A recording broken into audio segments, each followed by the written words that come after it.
President তো আমাদের না, আপনাদের তো 100% আপনাদের। প্রেসিডেন্ট দল থেকে নির্ধারিত।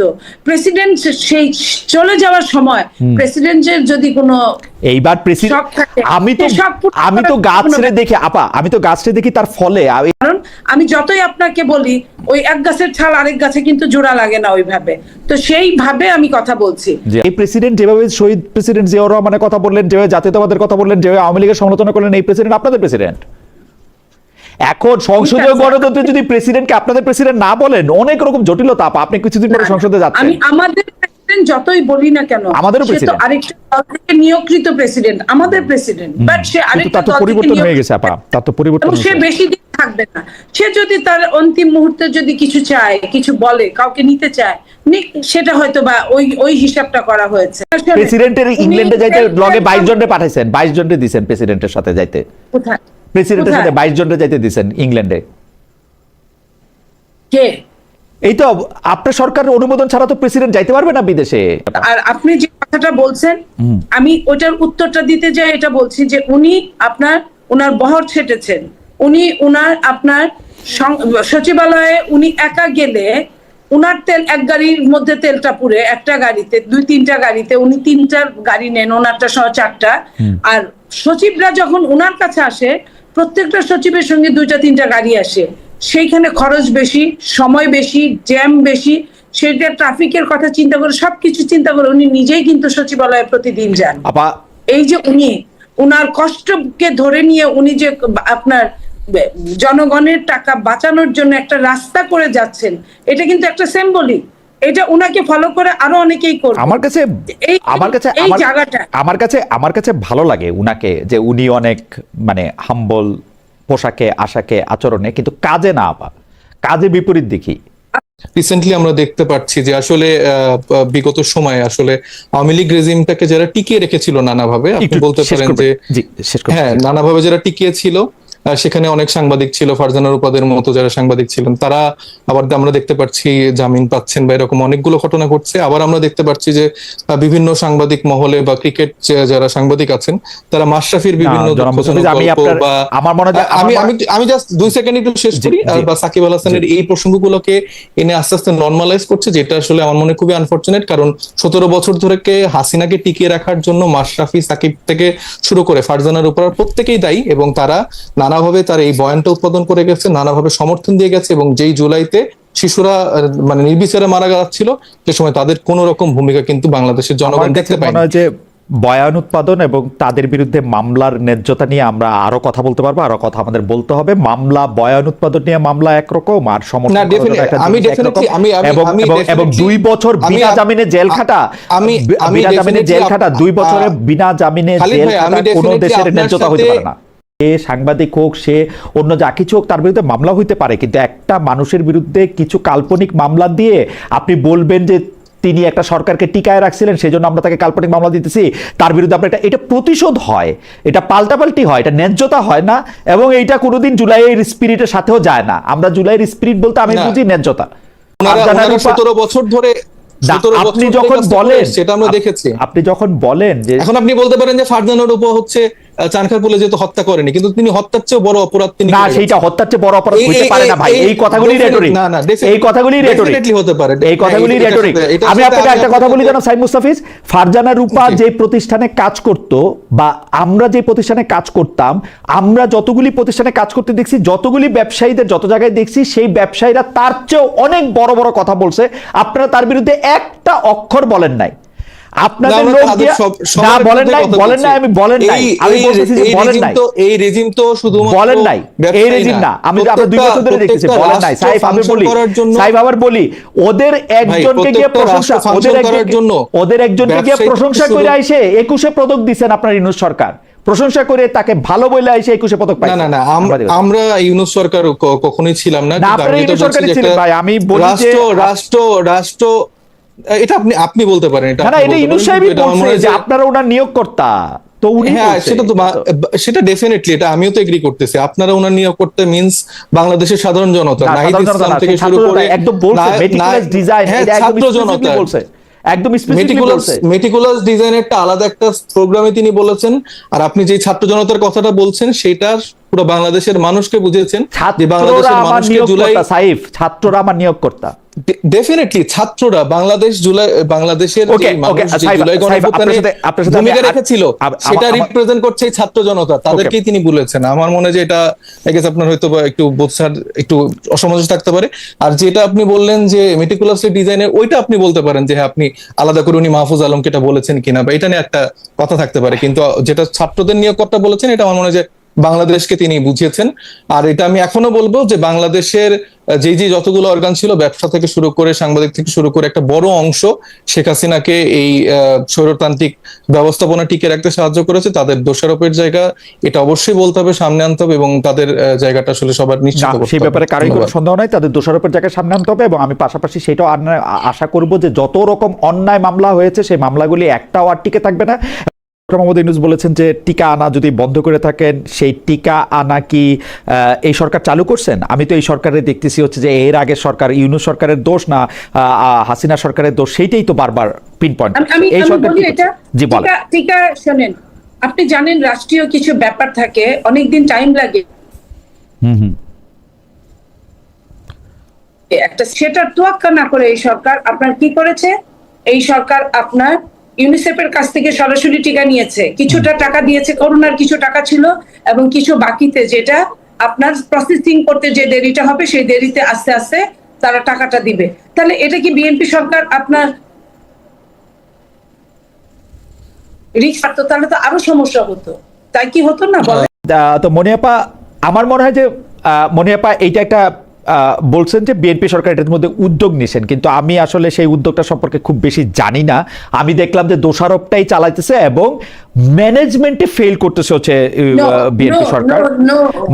ভাই আমি আপনাকে বলি, আমি ডিজি মহোদয়ের সাথে আমি নিজে কথা বলেছি। ওকে, আমি 1.5 ঘন্টার মতো তার সাথে কথা বলেছি এই টিকার ব্যাপার নিয়ে। আমি যে কথাগুলো বললাম এটা বাংলাদেশের স্বাস্থ্যের ডিজির কথা। উনি বলেছেন যে উনি কিভাবে টাকা ম্যানেজ করেছেন, কতটুকু টাকা ম্যানেজ করেছেন, কতটুকু করতে পারেন নাই, এবং উনি ইউনিসেফের কাছ থেকে টিকা নিয়েছেন।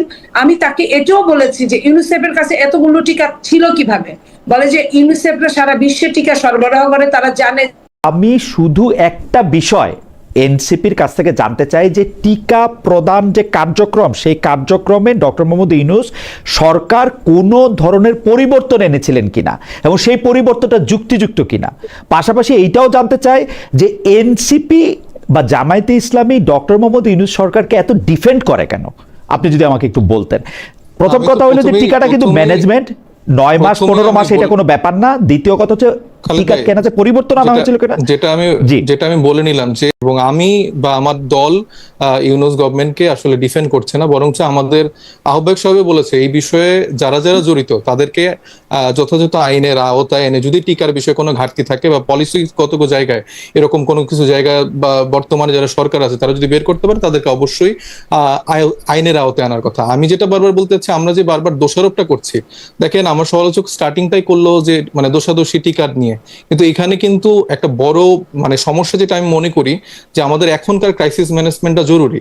এখন আমাদের সংখ্যাটা যদি আরো ছাড়িয়ে যায়, তারপরে যদি আমরা বলতে থাকি এটা ইউনূস সরকারের দোষ, টিকা আনে নাই, টিকা দেয় নাই, তাইলে কি আসলে আমাদের এই সমাধানটাকে বা সমস্যাটাকে আমরা এই জায়গায়, আমার মনে হয় যে এই ব্যাপারটা আমি একমত আপনার সঙ্গে জনাব মুস্তাফিজ। আমি একটু মনিয়াপার কাছে জানতে চাই যে মনিয়াপা, আপনারা প্রবলেমটা সলভ না করে দোষারোপের রাজনীতিটা বেশি করছেন, এইটা জনাব সাইদ মুস্তাফিজ বলার আগে আমি আপনাকে বলতে চাই আসলে যে আপনারা প্রবলেমটা সলভ করুন, যেইভাবে সম্ভব সেভাবে করুন, এইটা আপনারা করতে মুনশিয়ানা পরিচয় দিচ্ছেন কিনা? প্রবলেম সলভ করার জন্যই কাকে দেখেছে আপনি দেখেন, যাদেরকে এটা একটা প্রজেক্টের মাধ্যমে টিকাগুলো দেওয়া হয়, প্রজেক্টটাই পর্যন্ত বেতনের অভাবে প্রজেক্ট বন্ধ হয়ে গিয়েছিল। আপনি খবর নেন, আমি কিন্তু এই কথাগুলো ডিজির কাছ থেকে শুনে কথা বলছি, প্রভাত কুমার সাহেবের কাছ থেকে আমি এই কথাগুলো শুনেই আমি আপনাকে বলছি, কারণ আমার সাথে তো উনি অসত্য কথা বলবেন না। মনিয়াপা, ডিজি তো পলিটিক্যাল পোস্ট, উনি বিএনপির লেন্সে পৃথিবী দেখেন, তাই না? আমি আমার কথাটা বলছি, আমার সাথে কিন্তু সে ওই কথাটা বলবে না, আপনার সাথে আরো বেশি বলবে। আপনি এমপি, আপনি নেত্রী, আপনাকে আরো বেশি বলবে মনিয়াপা, ট্রাস্ট ইউ মি। আমি ভয়ে ভয়ে আরো বেশি বলবে। আমিও বলতাম, আমি ডিজি হলে আমিও বলতাম মনিয়াপা। থেকে কোন জায়গা থেকে কত টাকা পর্যন্ত নিয়েছে সেটাও সে বলেছে, এবং আপনি দেখেন এটা তো ম্যাজিক না, টিকা দেওয়ার সাথে সাথে কাজ করবে এমন না। আপনি একটা কথা বলেছেন ইমিউনিটি, আপনার ডাক্তাররা কিন্তু একটা এই কথাটাই বলেছে, যাদের ইমিউনিটি কম ওই শিশুগুলি কিন্তু আগে মারা যাচ্ছে, ইমিউনিটি বেশি যাদের ওরা কিন্তু মানে টেকসই করছে কিছুটা। তো সেই জন্য আমি বলছি যে টিকা এখন দিলেও যেটা আগে ঘটনাটা ঘটে গেছে, বিএনপি কিন্তু এটা নিয়ে কিছুই বলে নাই, ক্রেডিট নিতে চায় না যে আমি এই করেছি ওই করেছি। আমাদেরকে যখন প্রশ্নের মুখোমুখি দাঁড় করানো তখন আমরা এই কথাগুলো মনেপা আমি একটা ছোট্ট বিষয় একটু জানতে চাই। আমি টিকা ক্রয় প্রক্রিয়া, টিকা সংগ্রহ প্রক্রিয়া ওই ব্যাপারটাকে আলাদা করে রাখি। আমাদের সামনে এখন একটা প্রবলেম আসছে, আমরা ধইরা নেই যে 10 থেকে 20,000 বা 30,000 হামে আক্রান্ত বাচ্চা আছে আমাদের। ওই বাচ্চাদের কেউ যাতে কোনো প্রাণঘাতী রোগ না পায়, এটা ম্যানেজমেন্টের বিষয়। ওই বাচ্চাদেরকে চিকিৎসা দেওয়ার জন্য আপনারা ব্যবস্থা নিতে সক্ষম কিনা, ওইটার একটা রোড প্ল্যান আপনাদের আছে কিনা, 64টা জেলায় 64টা বিশেষ পরিচর্যা কেন্দ্র করা সম্ভব কিনা, যাতে একটা বাচ্চাও না মারা যায়, এরকম একটা ক্রাশ প্রোগ্রাম হাতে নেওয়া সম্ভব কিনা বা নেওয়া হচ্ছে কিনা। আপনি জানেন বাংলাদেশের ইকোনমিক্যাল অবস্থা, বাংলাদেশের সিস্টেম লসের অবস্থা সব জানেন, যে 64টা জেলায় 64টা এরকম আইসিইউ সিসিইউ রাখা, এবং এটা কি কতটা তরিত আপনার করোনার সময়ই রাখতে পারে না। আপনি দেখেন, চিন্তা করে, করোনার সময় এত লোক মারা গিয়েছে, সেখানেই রাখতে পারে নাই। এখন হুট করে বললে এবং সরকারের যখন টাকা পয়সা তলানিতে, তখন আপনার এই কাজগুলা করাটা কি অনেকটা কঠিন না? তারপরেও আপনারা বলতে থাকেন আমিও আপনাদের পক্ষের লোক, আমিও বলবো না আমরা জানি যে আপনি পক্ষের লোক, সেই জন্য আমি বলতেছি যে আপা সব ক্ষেত্রেই কিন্তু সিসিইউ আইসিইউ অনেক দামি মানে যন্ত্রপাতি মেশিনারি কিনতে হবে তা না। এটা যদি সরকার একটা প্ল্যান নেয়, সরকার অন্য জায়গা থেকে আমাদেরকে অন্য কিছু থেকে বঞ্চিত কইরা হইলো, 2টা বড় গাড়ি, বড় কামান, এগুলি না কিনা হইলেও এইটা করা হইতেছে কিনা। সরকারের বাজেট তো আসেই, আমাদের বাজেট কনস্ট্রেইন আসে, এইটারে সরকার আলাদা করে গুরুত্ব দিচ্ছে কিনা সংসদেও এটা আমরা একটু জানতে চাই। আর আপনি দলীয়করণের জায়গাটা থেকে যদি একটু বলেন, যে দলীয়করণের ক্ষেত্রে যেইটা আমরা তারেক সাহেবের কাছ থেকে খুব আশা করছিলাম যে উনি যখন সরকার গঠন করবেন তখন তিনি আওয়ামী লীগ স্টাইলে এরকম দলীয়করণ করবেন না, এমনকি ডক্টর মোহাম্মদ ইউনূস স্টাইলেও করবেন না, গ্রামীণ ব্যাংকের থেকে বা চট্টগ্রামের থেকে লোক আইনা বসায় দিবেন, এগুলোও করবেন না উনি। এইটা আমরা আশা করছিলাম, যেটা আমরা পাই নাই। আপা এইটা আপনি একটু বলেন তো যে দলীয়করণটা কেন হয়েছে। আর মাঝখানে প্রমাণ দেই, আপনি আমাকে একটু শুনেন। সেটা হলো মাননীয় প্রধানমন্ত্রী যেদিন প্রথম ফ্যামিলি কার্ড বিতরণ করলেন, একজন মহিলা কিন্তু জোরে চিৎকার দিয়ে জয় বাংলা বলে উঠেছিল তার নোটে, তার মোবাইলে, যখনই সে এসএমএসটা দেখেছে। আপনি বলেন করাইল বস্তিতে যদি মনে করা হয়, আমাদের অনেক দিনের সবখানে কিন্তু কমিটি আছে, বস্তিতেও কমিটি আছে, আমাদের জেলাতেও কমিটি আছে, আমাদের মহানগরেও কমিটি আছে।